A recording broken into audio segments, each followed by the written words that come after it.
राग करते हो कि नहीं करते हो? अब लिस्ट बनाओ कि संसार में कितनी वस्तुओं से राग करते हो। पहली बात। दूसरी बात, अब दूसरा पक्ष देखो, जिससे मैं प्रेम करता हूँ, राग करता हूँ, क्या वो मुझसे प्रेम करता है? क्या वो मुझसे राग करता है? दूसरी बात, अच्छा, आप को यदि कोई फ़ोन ना करे तो आप उसे फ़ोन करोगे क्या? एक बार कर लिया, दो बार कर लिया, तीसरी बार करोगे? नहीं करोगे। कोई आपसे जय जिनेंद्र ना करे तो आप उससे जय जिनेंद्र करोगे?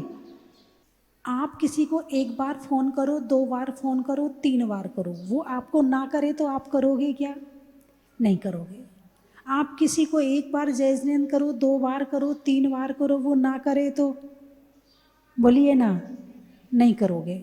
आप उसके प्रति दो तीन बार चार बार कुछ करो और वो आपके प्रति वापस ना करे तो? यानी प्रेम राग कैसा होता है? दो तरफा। कैसा होता है? दो तरफा। तुम हमें करो तो हम तुम्हें करेंगे, तुम हमें ना करो तो हम तुम्हें नहीं करेंगे, तुम हमें शादी में बुलाओ तो हम तुम्हें बुलाएंगे, तुम हमारे यहाँ मरने पर आओ तो हम तुम्हारे यहाँ आएंगे। यही होता ना। तुम हमें 1100 रुपये की गिफ्ट दोगे तो हम 1500 की दे देंगे, तुम हमें बिल्कुल नहीं दोगे, हम तुम्हें बिल्कुल नहीं देंगे। यही चल रहा है ना संसार में। चलिए, और भी चल रहा है, बताती हूँ। आपके गले में सोने की चेन है? बोलिए ना। कुछ लोगों के में नहीं है, कुछ लोगों के में है। दोनों तरह की गर्दन हिला रहे हैं, समझ गई। अच्छा, अब ये बताओ, आप चैन से प्रेम करते हो कि नहीं करते हो? करते हो। कोई छीन के ले जाएगा तो रोगे कि नहीं रोगे? रोगे। अब चैन आपसे प्रेम करती है क्या? अभी तो आप कहते जो मेरे से करेगा मैं उससे करूंगा, आप कह रहे नहीं मैं तो करता हूं, वो आपसे करती नहीं और आप उससे प्रेम करते हो। आप मकान से प्रेम करते हो कि नहीं करते हो? करते हो। मकान आपसे करता है क्या? नहीं करता है। अभी यहां मान लो बाहर गाड़ी खड़ी है और कोई पूछे कि इतने नंबर की गाड़ी किसकी है, क्या कहोगे? बोलिए ना, मेरी है। अच्छा, उस गाड़ी से जाके पूछो तू किसकी है। इसका मतलब ये प्रेम तो एक तरफा चल रहा है, ये प्रेम दो तरफा नहीं है। ये तुम उससे कर रहे लेकिन वो तुमसे। तुम कपड़ों से प्रेम करते हो कि नहीं करते हो? करते हो। तुम शरीर से प्रेम करते हो कि नहीं करते हो? शरीर तुमसे प्रेम करता है क्या? नहीं करता है, नहीं करता है। क्यों? उसमें प्रेम करने की ताकत ही नहीं है, उसमें क्षमता नहीं है। तो गलती कौन कर रहा है? पुद्गल या जीव? बोलिए ना, गलती कौन कर रहा है? जीव कर रहा है। तुम उससे प्रेम ना करो तो काम चलेगा कि नहीं चलेगा?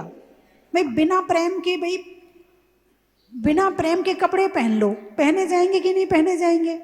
पहने जाएंगे। बिना प्रेम के मकान में रह लो, रहा जाएगा कि नहीं रहा जाएगा? रहा जाएगा। बिना प्रेम के गाड़ी में बैठ जाओ, मंजिल पर पहुंचोगे कि नहीं पहुंचोगे? पहुंच जाओगे। राग करते हो तो भी पहुंचोगे, नहीं करोगे उससे गाड़ी को कोई फर्क नहीं पड़ रहा कि तू मुझे प्रेम नहीं करता, मैं तुझे नहीं बिठाऊंगी, चल निकल बाहर, तू मुझे प्रेम नहीं करता। गाड़ी को कोई फर्क नहीं पड़ रहा। तुम प्रेम करो, किराए की लो, बिना किराए की लो, ट्रेन में जाओ, बस में जाओ, कोई फर्क नहीं पड़ रहा उसे। वो अजीब है। वो क्या है? अजीब है। अब ये गलती कौन कर रहा है? चैन चली गई तो तुम्हारी चैन चली गई। क्या? चैन चली गई तो तुम्हारी चैन चली गई, बेचैन हो गई तुम। चैन रोएगी क्या? जो उसे लेके जाएगा तो वहां बैठ के रोएगी, हाय मेरा मालिक कितना अच्छा था, हाय उसका गला कितना अच्छा था, कितना गोरा था, कितना सुंदर था, हाय मेरा मालिक कितना अच्छा था, मैं उसके गले में कितनी अच्छी लग रही थी। चैन रोएगी क्या? नहीं रोएगी। कौन रोएगा? तो गलती कौन कर रहा है?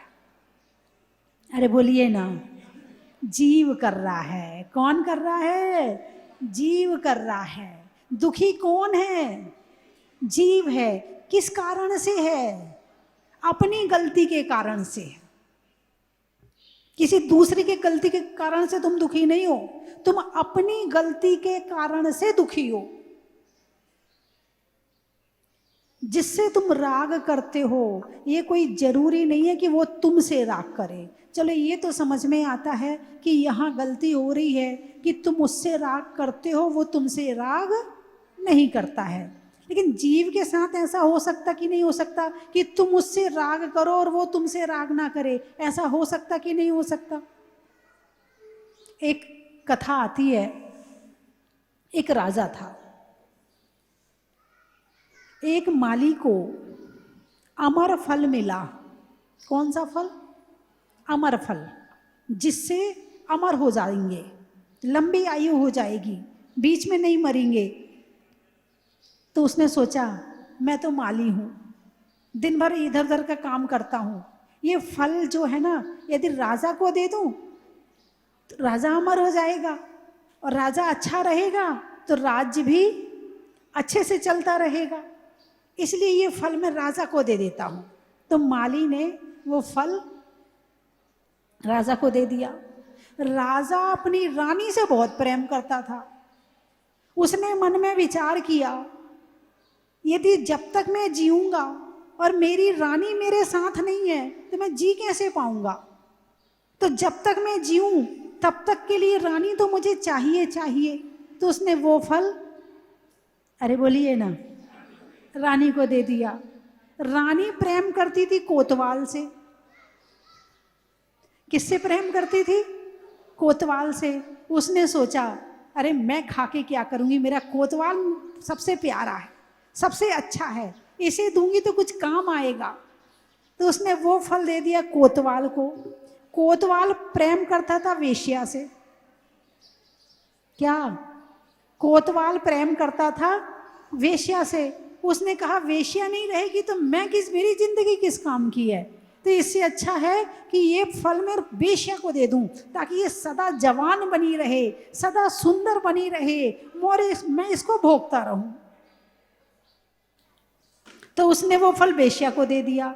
अब फल वेश्या के पास आया। अब वेश्या खाने के लिए बैठी। उसने मन में विचार किया, मैं वेश्या, सबसे गंदा काम करने वाली, सबकी दृष्टि में छोटी दिखने वाली, हीन नीच जिंदगी जीने वाली, मेरे जीवन तो जीना ही बेकार है मेरा जीवन तो, और अमर हो कि क्या करना है मुझे? इस गंदगी में, कीचड़ में पड़ी, जो चाहे आता है मेरे पास में गंदा कर जाता है, मुझे नहीं जीना, मुझे ऐसी जिंदगी नहीं चाहिए, मुझे अमरता। मन में विचार किया, फिर कौन ऐसा है कि जो अमर हो जाए तो अच्छा रहेगा? उसके मन में विचार आया कि हमारे यहाँ का राजा बहुत अच्छा है, प्रजा का बहुत ध्यान रखता है, इसलिए ये फल तो, आप ताली बजा रहे हो, अभी देखो क्या होता है, अभी बताती हूँ। अब वो वेश्या ने वो फल राजा को लाके दे दिया। अब राजा सोचे ये फल तो मैंने रानी को दिया था, ये वापस मेरे पास कैसे आया है? अब रानी से जाके पूछा, डांट डपट के पूछा, तो उसने बता दिया कि मैंने कोतवाल को दिया था, मैं कोतवाल को चाहती हूँ। कोतवाल को धमकाया तो उसने बता दिया मैं वेश्या को चाहता हूँ। फिर वेश्या से पूछा तो वेश्या ने कहा मुझे तो कोतवाल ने दिया था तो मैंने आपको दे दिया। लो, बात समझ में आई कि नहीं आई? यहाँ कोई किसी को नहीं चाहता। क्या? यहाँ कोई किसी को नहीं चाहता। आज की डेट में ऐसे बहुत सारे केस होंगे कि लव मैरिज होती है। कौन सी मैरिज? अरे बोलिए ना। हाँ, पहले नहीं होती थी। पहले तो जिसके साथ शादी कर देते थे पूरी जिंदगी निकाल देते थे, कोई दिक्कत नहीं है। अब तो आदमी पसंद से करता है, और माँ बाप भी सोचते हैं भाई कर ले, नहीं तो बाद में मेरा सिर फोड़ेगी, तुम नहीं तो करवाई है, तुम नहीं तो करवाई है, चल कर ले तू भी। माँ बाप भी बचना चाहते हैं। तो लव मैरिज की, साल 2 साल चली, अब किसी और से हो गया, इसका किसी और से हो गया, उसका किसी और से हो गया, गया लव, गई मैरिज, खत्म मैरिज, साल 2 साल। ये प्रेम है आज का। बहुत दुखी हैं आजकल के जो ये युवा पीढ़ी है ना, बहुत दुखी है। और उसका कारण केवल एक ही है कि टिकाव नहीं है, स्थिरता नहीं है, जीवन में शांति नहीं है। जहां शांति है वहां स्थिरता है। राग भी किया है तो भटको मत, जहां रह रहे हो वहां शांति से रहो। लेकिन चंचल मन इतना हो गया है कि इतना भटकते हैं, और भटकने में दुख है, भटकने में दुख है, चंचलता में दुख है, और स्थिरता में सुख है। अब बताइए, बच्चे छोटे होते हैं, माँ कितना प्यार करती है। अरे बोलिए ना, वो खाता है तो वो खाती है, वो मुस्कुराता है तो वो मुस्कुराती है। और वही बच्चे जब बड़े हो जाएं फिर बोलिए, जब बड़े हो जाएं तो मम्मी तुम चुप रहा करो, मेरे दोस्तों के सामने मत बोला करो, तुम्हें बोलना भी नहीं आता है। क्या जिसने बोलना सिखाया वो उसको चुप करना सिखा रहा है? हाँ या ना? है जिस पिताजी ने लड़के को सब कुछ सिखाया, पिताजी दुकान मत आया करो, आपको नहीं पता चला कि कैसी दुकानदारी चलती है, हमारे ऊपर छोड़ दो, हम निपटा लेंगे अपने आप मत किया करो। जिस पिताजी ने उसको पैदल चलना सिखाया है, जीना सिखाया, उसे सारे काम सिखाए, आज वो पिताजी को सिखा रहा है, उस समय कैसा लगता है बताइए? जिनके साथ में ये क्षण बीते होंगे उस समय आपको कैसा लगता है? और ये गलती हर पीढ़ी कर रही है, ऐसा नहीं कि एक पीढ़ी कर रही हो, ये गलती हर पीढ़ी कर रही है। जैसे ही हवा भरती है जवानी की, वैसे ही अभिमान और अहंकार आ जाता है, और जैसे अभिमान और अहंकार आता है वैसे ही घर के बूढ़े बड़े छोटे लगने लगते हैं। बोलिए हाँ या ना? अब बहू बड़ी घर में कि सास बड़ी है? बहू बड़ी है पक्का। अनुभव किसका बड़ा है? सास का। और बड़ी है कौन? और बिना अनुभव के बड़े बन जाओ तो बहुत ठोकर खानी पड़ती है, बहुत टेंशन करनी पड़ती है, बहुत परेशानियां झेलनी पड़ती है। पहले 20-20 साल के हो जाते थे, टेंशन शब्द जानते नहीं थे, टेंशन होती क्या है। क्यों? क्योंकि जिम्मेवारी नहीं थी। और जहां जिम्मेवारी और अपने आप को बड़ा समझ लिया, वहीं से टेंशन शुरू हो जाती। अब वो 12-12, 13-13 साल के बच्चे अपने आप को, मुझे आईपीएस बनना है, मुझे आईएएस बनना है, मुझे इंजीनियर बनना है, मुझे डॉक्टर बनना है, मुझे पैसा कमाना। अब वो बड़े हो गए, और जैसे ही बड़े हुए समझदार हो गए। किस बात के समझदार? ये बनना है। और जहां से बड़ापन आया वहीं से टेंशन आई। पहले तो जो बहुएं आती थी कोई टेंशन नहीं, सास ने कहा बेटा ये सब्जी बना ले, बना ली। सास ने कहा ये दाल बना ले, बना ली। कुछ गड़बड़ हुआ, आपने ही तो कहा था बनाने के लिए, खत्म, कोई टेंशन नहीं। अब टेंशन तुम करो, क्योंकि जो बड़ा बनेगा टेंशन उसे करनी पड़ेगी। घाटा होगा तो टेंशन उसकी, और फायदा हुआ तो खुशी उसको। और भी जो छोटा है वो मस्त है, अपने खेल रहा है, खा रहा, अपने मस्त जी रहा है। और बड़े बनते ही 100 टेंशन आ जाती हैं। तो आजकल के बच्चे बहुत जल्दी बड़े हो गए, 10 साल में बड़े हो जाते हैं। मोबाइल ने बहुत जल्दी बड़ा कर दिया उसे, टीवी ने बहुत जल्दी बड़ा कर दिया उसे। समय से पहले फसल पक गई। क्या? समय से पहले फसल पक गई। शहर का हर बच्चा जवान नजर आता है, शहर का हर बच्चा जवान नजर आता है। तो बात कर रही हूं स्थिरता की, कि जीवन में स्थिरता होनी चाहिए। तुम्हारा प्रेम है ना, उसको भी स्थिर करो। छोटी छोटी बात से उसे तोड़ो मत। जरा सी लड़ाई हुई, मैं जा रही अपने घर, मैं नहीं रह रही तेरे साथ, तू ऐसा है, तू ऐसा है। बोलिए हाँ या ना? 1 मिनट में भागने की धमकी, सूटकेस तैयार है। और पहले की माताएं होती थी, जब विदा होती थी तो लड़की से कहती थी, देख बेटा, सबसे बाद में खाना, सबको खिला के खाना, सबसे बाद में सोना, सबसे पहले उठना। कोई कुछ कहे तो उसे जवाब मत देना, कोई 2 बात बोले तो चुप रहना। अब आजकल की लड़की की शादी होती है तो वो आने के पहले ही तैयार आती है, सबसे पहले खाना उसकी माँ सिखा के भेजती है, सबसे पहले खाना, भूखी मत रहना, सबसे पहले सो जाना, सबसे बाद में उठना, और कोई दो बात कहे तो चली आना, हम देख लेंगे, हम निपट लेंगे। अब जिसकी माँ ऐसा सिखा के भेज रही है उसकी बेटी तो टिकने वाली है ही नहीं है। जहां माँ का इंटरफेयर, जहां माँ उसके ससुराल की एक एक बात सुनती है, आज तूने क्या बनाया, आज तेरी सास ने क्या कहा, आज तेरे पति ने क्या कहा, ये सारी बातें एक एक 2-2 घंटे कर जो भी मम्मियाँ सुनती हैं, आप लिख लो, वो लड़की घर वापस आएगी, लिख लो आप। और जो बेटी की केवल 2 मिनट और 5 मिनट बात सुनती है, बेटा बस बहुत हो गई, अब तेरी घर की कहानी तू जान, क्या कहती है, तेरे घर की कहानी तू निपट, अब मेरे से मत बोल, तू अच्छे से रह, तेरे में भी कमी है। तो फिर वो घर में टिक भी जाती है और नभ के भी रहती है और निभती भी है। अरे बोलिए ना, बात समझ में आई कि नहीं आई? अब बेटी कहा जाता बचपन से पराई है, पराई है तो छोड़ो ना फिर उसे, क्यों पकड़ के बैठे हो?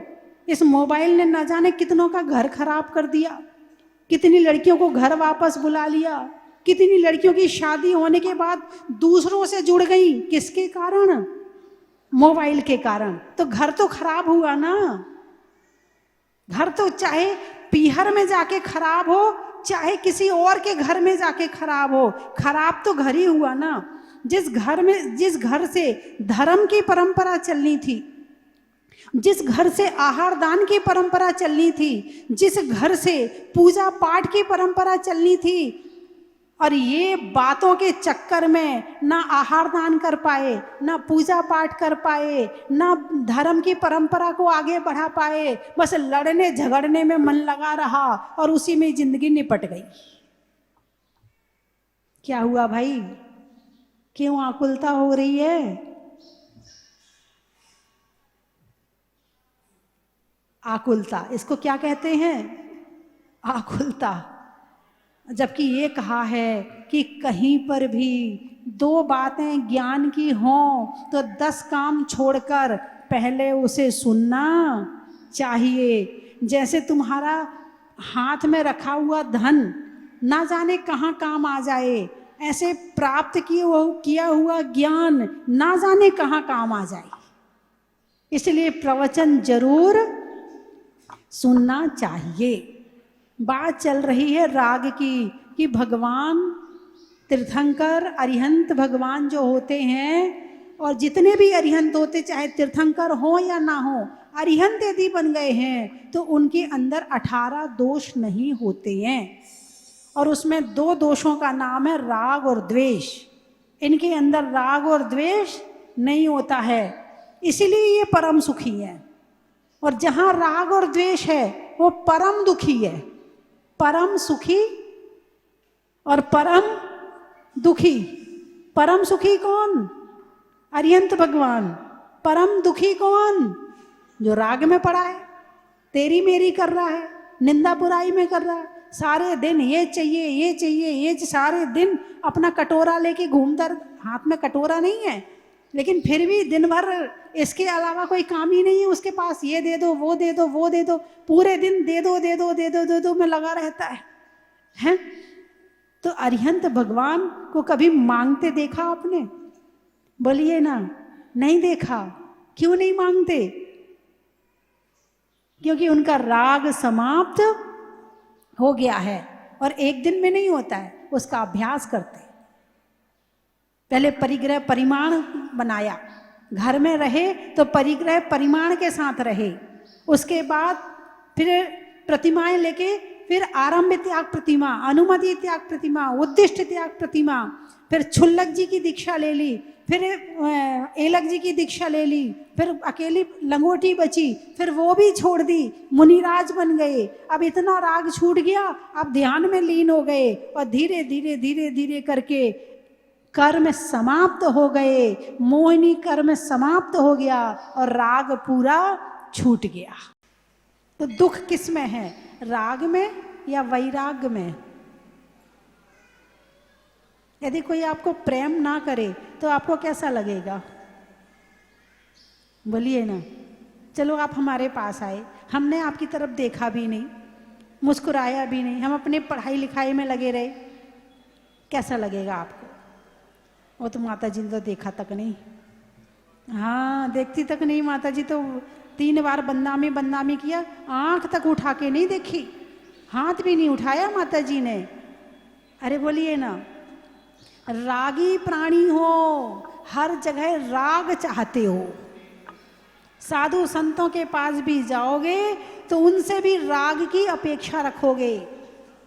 अरे कोई ऐसा काम करो कि हम अपने आप तुम्हारी तरफ देखें, कुछ करके दिखाओ तो सही, दीक्षा लो, प्रतिमा लो, हैं, कुछ त्याग करो, कुछ संयम का पालन करो, कुछ करो, हैं, ध्यान करो, स्वाध्याय करो, कुछ धर्म चर्चा करो, फिर देखो हम कैसे नहीं देखते हैं।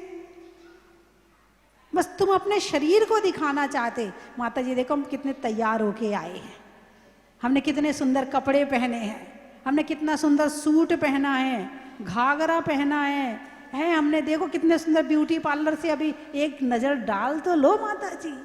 अरे क्या सब छोड़ दिया जिन माता जी ने, उनको इन चीज़ों से क्या मतलब है, लेकिन बड़े तैयार होके आते हैं मंदिर में। अरे किसको दिखाने आए? भगवान को। भगवान को तुम्हारी इन चीज़ों की ज़रूरत ही नहीं है।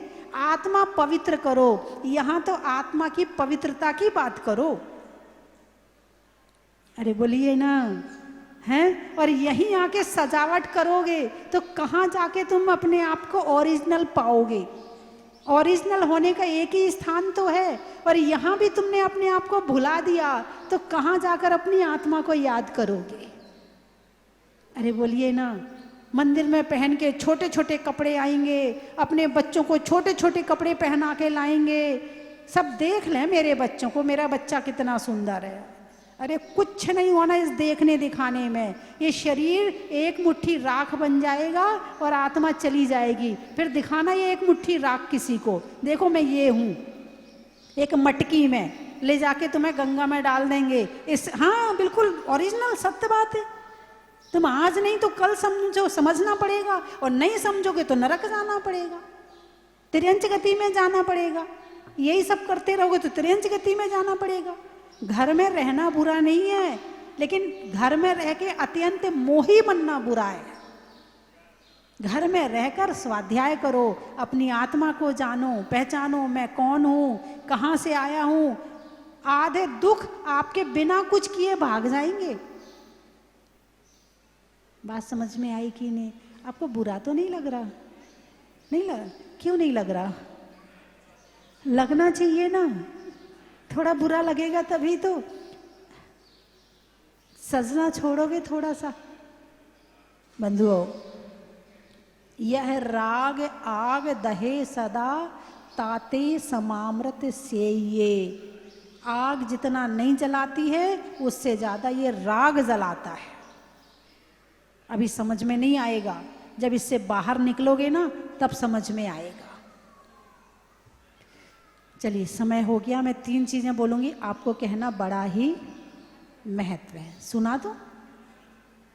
अच्छा एक बात और बता दूं, बोलिए ना। हाँ, 31 अक्टूबर आचार्य शांति सागर जी छाणी महाराज, उनकी 138वीं जन्म जयंती है। अब ये आचार्य शांति सागर जी छाणी महाराज कौन थे? ये बागड़ प्रांत में 1888 में, कब? 1888 में 31 अक्टूबर को उनका जन्म हुआ था। तो हम उन्हें याद क्यों कर रहे हैं? 1888 में उस समय कोई मुनिराज नजर नहीं आते थे। फिर वो अपने आप ही उन्होंने केसरिया जी में जाके ब्रह्मचर्य व्रत लिया, शिखर जी जाके ब्रह्मचर्य प्रतिमा ली, स्वाध्याय कर करके पढ़ के ऐसे ब्रह्मचारी बनते हैं, ऐसे प्रतिमा लेते हैं, ऐसा शुद्ध भोजन होता है, ऐसे सब पढ़ के, कोई बताने वाला नहीं था वहाँ पे। और फिर क्षुल्लक दीक्षा गढ़ी में अपने आप क्षुल्लक दीक्षा भगवान के सामने ली। उस समय दीक्षा देने वाला कोई नजर ही नहीं आ रहा था। फिर 1923 में मुनि दीक्षा सागवाड़ा में भगवान के सामने अपने आप ली और उनकी परंपरा आज तक चल रही है और सैकड़ों साधु उनकी परंपरा में अभी भी चल रहे हैं और उनका जो नाम है इसीलिए लिया जा रहा है कि वो एक बीज बनकर पैदा हुए और आज उनका वृक्ष बन गया है। तो उस समय में, जिस समय कोई साधु नहीं थे, उस समय में उन्होंने स्वयं अपने आप दीक्षा ली थी। मैं तो स्वाध्याय का महत्व समझती हूँ इस बात से, क्योंकि पढ़ पढ़ के किया। यदि शास्त्र ना होते तो कैसे उन्हें पता चलता और कैसे आज हम यहाँ होते और आप यहाँ होते। इसीलिए उनकी 138वीं जन्म जयंती 31 अक्टूबर को बागड़ से लोग आएंगे और उनके द्वारा यहाँ पर महापूजा की जाएगी। वो भी आएंगे और आप लोग भी आ सकते हैं। 1 नवंबर को शुभकामना परिवार का अधिवेशन है और 2 नवंबर को 1008 जोड़ों के द्वारा पहली बार यहाँ पर मुनि सुव्रत विधान करवाया जाएगा। ये तीनों प्रोग्राम्स प्रातः 11 बजे से होंगे। तो आप लोग कौन से वाले प्रोग्राम में आएंगे? 3 दिन में से आप लोग कौन से दिन आएंगे? भाई साहब, कौन से दिन आएंगे आप? 1 तारीख को, 2 तारीख को, 31 को, कौन से दिन आएंगे आप? एक दिन। तालियां बजाओ। भाई साहब ने कहा एक दिन जरूर आएंगे। अब आप लोगों में से हाथ उठाओ कि कौन कौन आएगा एक दिन।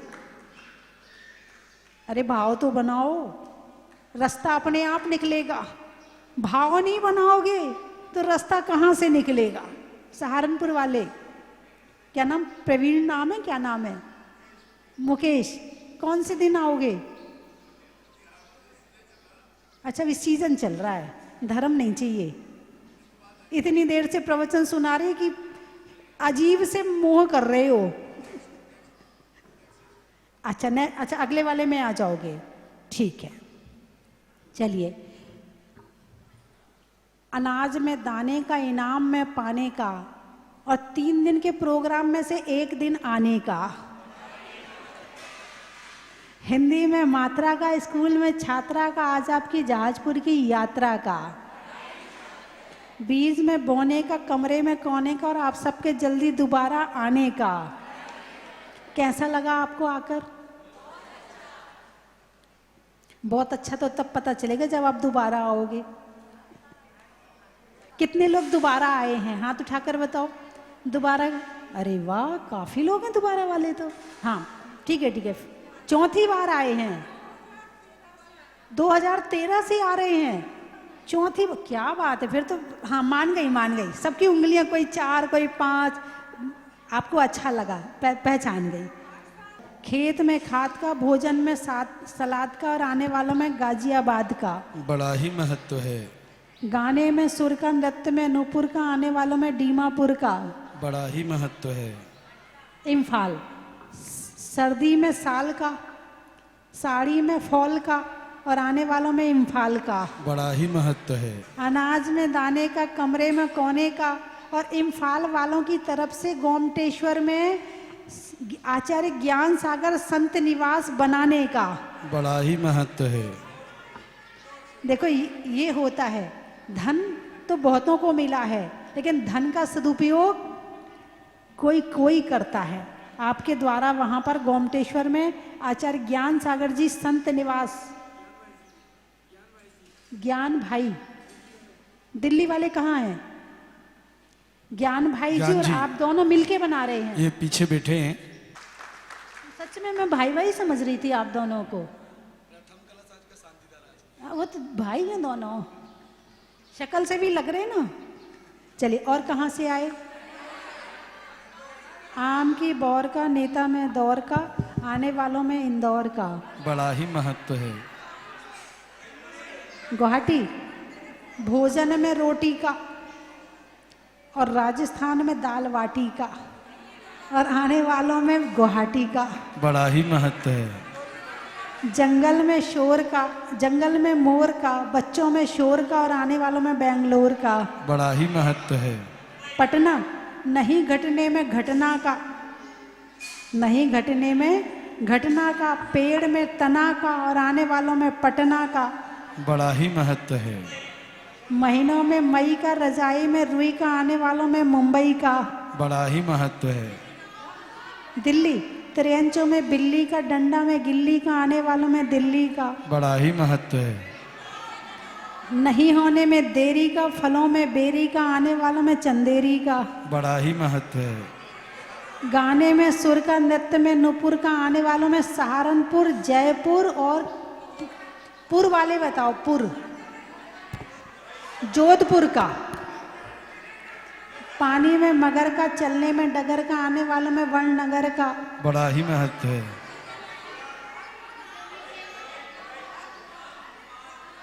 मनमार, मनमाड़,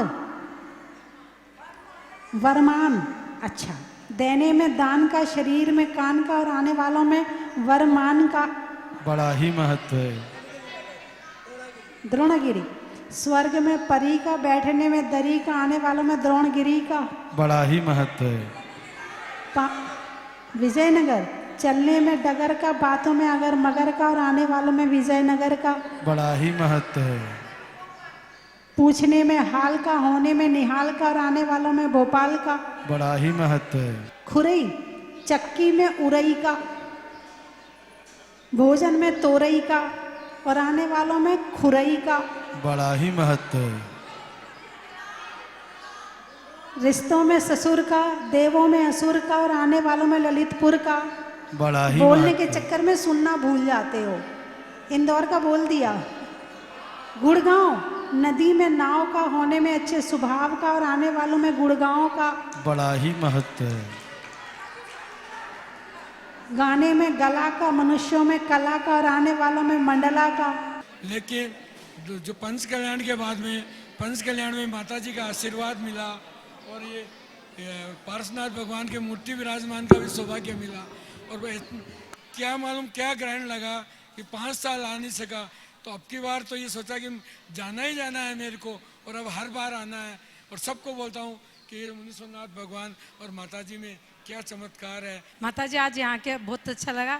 इसके पहले भी हम लोग शायद 6-7 महीने पहले आए थे, सूर्यनगर वाले दिल्ली, आनंद जी उन सब के साथ, वो 7 बेलगोला में बनवाने के लिए, इसलिए आए थे आपके पास। हाँ, तो आपका आशीर्वाद मिला। चलो स्वस्ति धाम, आओ स्वस्ति धाम, चलो स्वस्ति धाम, चलो स्वस्ति धाम, चलो स्वस्ति धाम, आओ स्वस्ति धाम, चलो स्वस्ति धाम। स्वस्ति धाम मुझे जाना है, मन में है ये धारणा। स्वस्ति धाम मुझे जाना है, मन में है ये धारणा। 20वें तीर्थंकर की मूरत हो, 20वें तीर्थंकर की मूरत को मन भर के निहारना। चलो स्वस्ति धाम, चलो स्वस्ति धाम, आओ स्वस्ति धाम, चलो स्वस्ति धाम। चलो स्वस्ति धाम, चलो स्वस्ति धाम, आओ स्वस्ति धाम, चलो स्वस्ति धाम।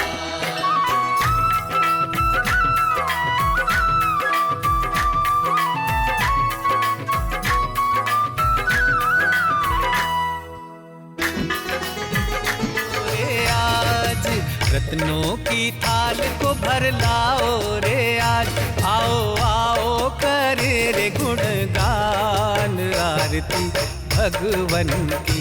आओ आओ करे गुणगान आरती भगवन की। आओ आओ करे रे गुणगान आरती भगवन की।